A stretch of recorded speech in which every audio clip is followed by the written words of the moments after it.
So we move to our next submission. Anna Masser works as a scientific writer in the product science group at Swedish Match. In her role, Anna focuses on scientific publishing as well as aiming to make the company's science understandable for everyone. She holds a PhD in molecular bioscience from Stockholm University, where her research centers on understanding how cells regulate protein homeostasis. And the title of her submission is Why Nicotine Content is Not Nicotine Uptake.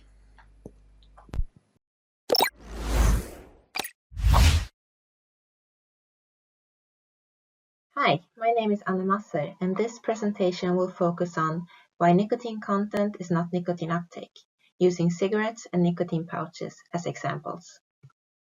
Nicotine is what cigarettes and nicotine pouches have in common. In terms of risk, they are very different because no combustion products are formed during nicotine pouch use. The media often conflates nicotine content with nicotine uptake. These news articles list content with no uptake, leaving the reader to infer that a user takes up all the nicotine in the pouch. This has contributed to the general public's misconception about nicotine content and uptake from products. Some of this confusion may stem from the standardized values obtained from smoke machines measuring cigarette emissions, where the EU limit is 1 milligram. Here we will focus on nicotine content and nicotine uptake. The difference is that content refers to how much nicotine a product contains, while uptake refers to how much nicotine ends up in the body with product use. The average nicotine content in a single cigarette is around 10 milligram. Nicotine content is determined by the amount of cut tobacco filler and the blend of tobacco types. This means that there is a limit to how much nicotine a cigarette can contain. The German Federal Institute for Risk Assessment performed a study and found a wide range of nicotine contents in pouches. Based on their findings, they recommended an upper limit of 16.6 milligram. No tobacco leaf or stem is added to these products. Instead, pouches contain tobacco-derived nicotine, that means pharmaceutical-grade standards. This means that pouches can have a wide range of nicotine strengths, independent of product size. Nicotine uptake can be measured in two different ways, by pharmacokinetics or biomarkers of exposure to nicotine. Nicotine pharmacokinetics can be determined by taking repeated blood draws over time and measuring nicotine levels in the blood plasma. The results reflect the speed nicotine is taken up. This is useful when measuring short-term exposure and enables product comparison if the products are used in a standardized way. Biomarkers can serve as indicators for exposure to certain compounds, including nicotine. Biomarkers of nicotine exposure are typically measured in saliva, plasma, or urine. They provide a snapshot of a person's long-term nicotine use, and users of different products can be compared, which is more relevant from an epidemiological point of view. This slide will show pharmacokinetic curves for two different products. A cigarette is typically smoked for 5 to 10 minutes. The large uptake area in the lungs enables rapid nicotine uptake. When the cigarette is finished, the plasma nicotine curve will turn downwards. A nicotine pouch is placed under the lip where it delivers nicotine via the oral mucosa. Oral uptake is more gradual, so the curve climbs more slowly. If left in the mouth, many pouches will continue to deliver nicotine for at least 1 hour.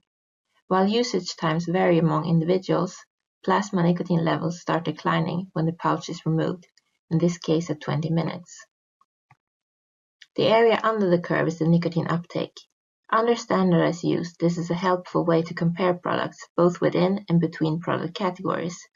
In this example from the literature, a single cigarette smoked and a single 10.1 milligram pouch used for 20 minutes resulted in a similar nicotine uptake.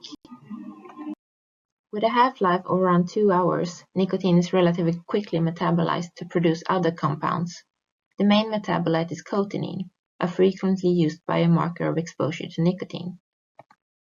Uptake is a result of how many units are used and for how long, their formulation, nicotine content, and individual factors such as body size and composition, and nicotine metabolism. There are also distinct factors for the different products regarding how the product is used that will affect nicotine uptake. Biomarkers of exposure enable estimations of long-term actual use, and different user groups can be compared. So to conclude, nicotine content is not equal to nicotine uptake. The influence of multiple factors makes it difficult to predict exactly how much nicotine a person takes up based on product's nicotine content. Uptake depends on how a product is used and by whom. Thank you for listening. Thank you. So Anna, do you have something more that you would like to add before opening the floor for questions? Well, I already saw one hand flying up, so maybe we'll start there. Just send your presentation to the Daily Mail. Thank you. You know, the arguments were identical with electronic cigarettes back in 2013. They were saying, how can we have cigarettes with 1 milligram of nicotine in the liquids to contain 10 or 20 milligrams per milliliter?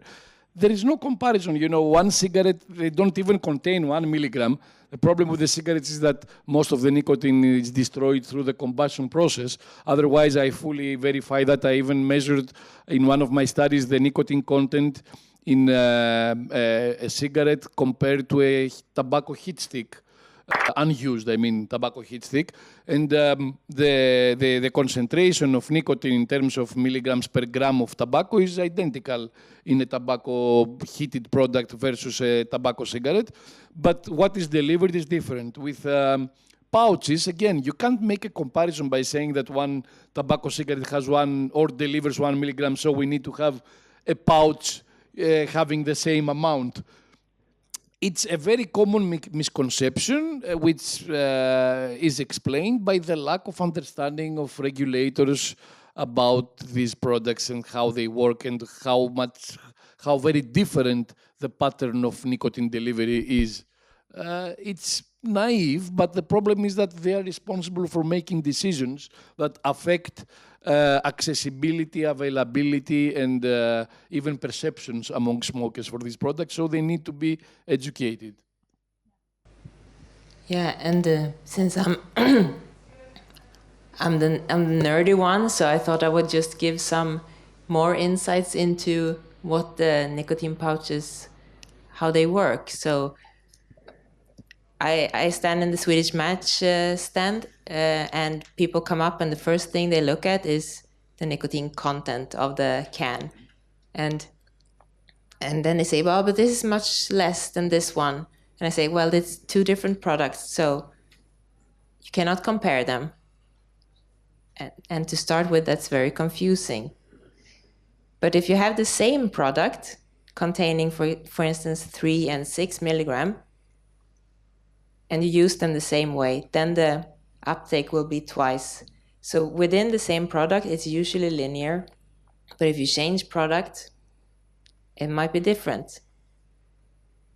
And the reason why we have different products, well, yeah, there are patents and stuff, but also you can fine-tune these pouches to kind of get the delivery profile that you want. If you want to have something slower,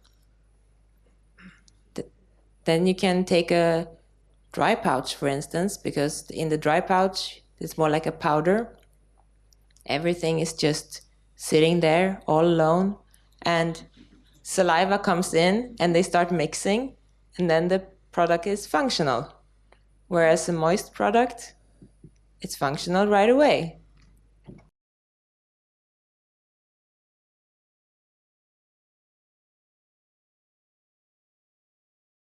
Thank you. I work in the regulatory space, and I've been around for a couple of years here. Started with the last TPD, and back then it was all about, not all about, but quite a lot about smoking. But you see the political debate shift quite a lot. So I think it's fair to say that in the EU context at least, nicotine is the new black. Everyone speaks about the nicotine, adolescent brain, etc., etc. And this is perhaps not a question to Anna, but to sort of an open question.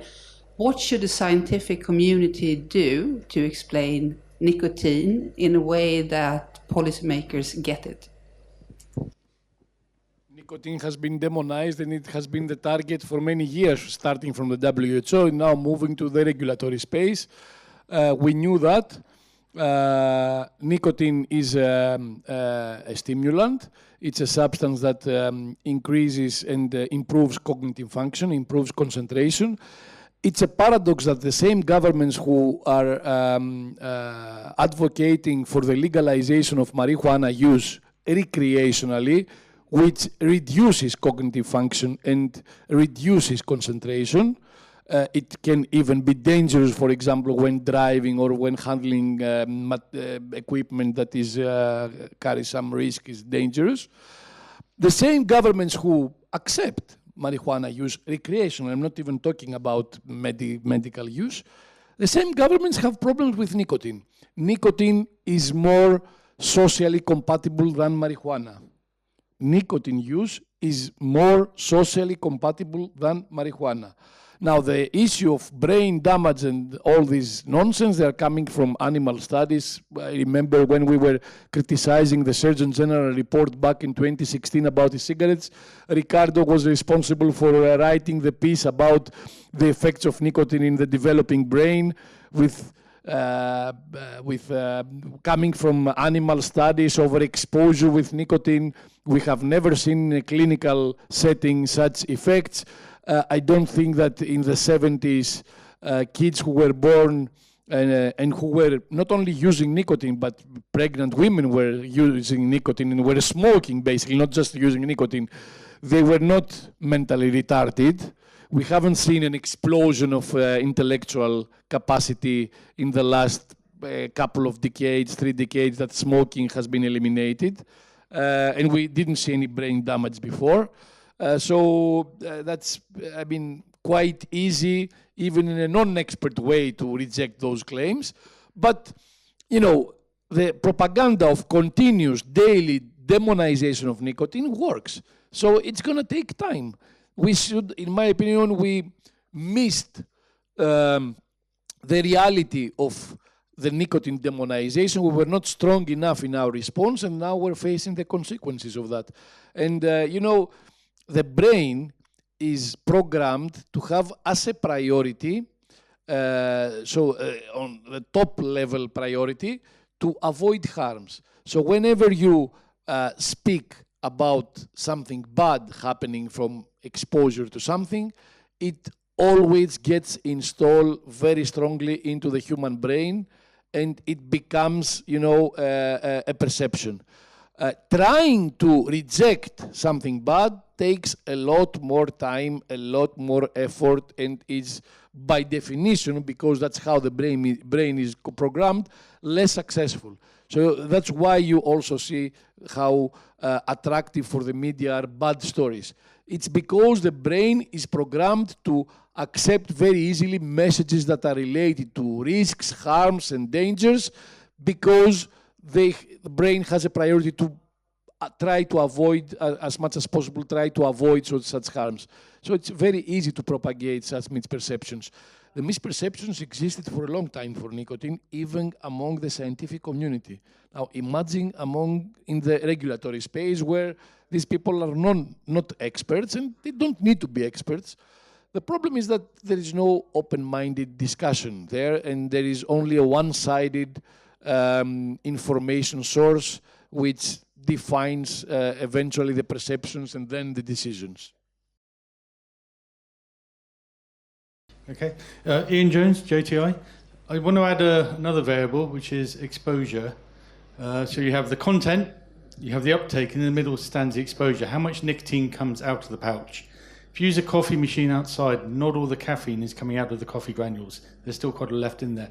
Now, I remember, oh gosh, a long time ago, Inga Wahlberg at Swedish Match did a nice study where with snus, about 50%, about half the nicotine came out of the pouch, half stayed in. Is that the same for nicotine pouch? So with the exposure, it's always a matter on how long you use the product. So you put it under your lip, it will start to deliver nicotine through your oral mucosa, and it will keep doing so until you take it out. So it's a very low-tech product. So to talk about percentages, like how much of its content a product delivers, cannot be done without having a standardized time, which in many snus studies is 1 hour. So I guess the question is, in 1 hour, how much percentage is coming out of your product? Maybe you know. Yeah, that's published. 50, 60, I don't know. Just want to know. Yeah, that's a very good estimation. Of course, that's the average. You always have low extractors and average extractors and high extractors. It depends on the quantity of saliva you're making. Could be one parameter, definitely. But it's also so. I have a colleague of mine. We can call him Bob. He says that the dry products he never liked them, but he likes the moist ones. And since we sit next to the lab, we had him try the products and we checked. And turns out that he is a low extractor from dry products, but he's pretty average when it comes to moist products.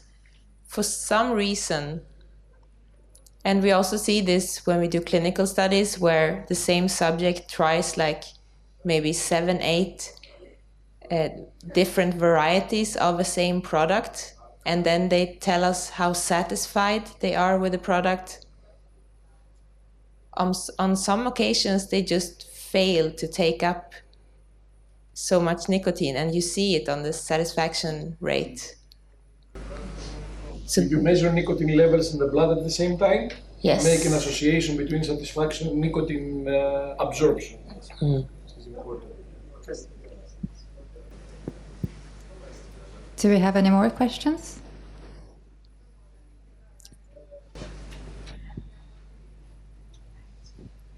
Hi. So you just mentioned something about the effect on people can be different of the nicotine uptake. So if you take the same product, it could be having a different effect on different people. Yeah, so in our office, people would almost introduce themselves like with name, and I'm a high extractor. Okay. Because we know, we rate our colleagues. And could you also make a difference, because in the Netherlands, for instance, they say, okay, youth are more affected by nicotine, and they have developing brains, and you have to be more careful. Is a difference also in that regard, or does that not? So does age affect your ability to take up nicotine? Yeah, that's the question. We don't know this. Okay. If that's different, you don't know. Okay. We don't. There's probably, I mean, so if you have the pouch in, like Ricardo said, saliva flow, probably a factor. If you talk at the same time, if you poke it with your tongue or add up saliva. Okay. Or you can move it from side to side. So yeah, not so much age, but more like the way you use it. Yeah, so from the clinical studies, it's a very standardized way of using. Like they put it there, they're not allowed to talk, eat, drink, anything. They just have to sit there, which is, it's informative, but it's not real life. No. Okay. Well, it's not the first time that we're seeing inter-individual variability in nicotine uptake. We're seeing it characteristically with cigarettes. The standard deviations of nicotine delivery from people using the same cigarette, smoking them even with a particular pattern, they are tremendous. In cigarettes, of course, it's much easier to have such variabilities because it depends on the strength of taking the puff, how much you inhale it, how much you keep it in your lungs. So there are many factors related to the extraction. I don't know the exact mechanisms through which pouches or snus deliver different levels of nicotine between individuals. But with smoking, we have the compensatory smoking behavior, but even inter-individually, the same people who may even consume the same number of cigarettes per day may have very different nicotine absorption profiles. So consumption, we frequently measure consumption as a number of cigarettes smoked per day. That's not very accurate, an accurate depiction of how much you absorb in terms of nicotine. And probably something similar is happening, as I understand, with pouches too, right? I don't know if it's to the same extent, but there is inter-individual variability when using even the same product. Yeah? Exactly. We can just take you and me as an example. Since plasma PK curve is a plasma concentration, so it depends a lot on your blood volume.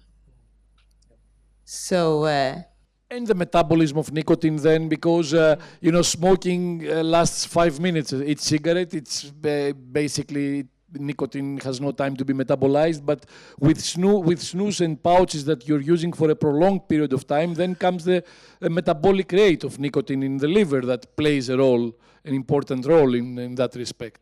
So there are also inter-individual differences in that. Different enzymes in the liver that affect the speed of nicotine metabolism in the liver.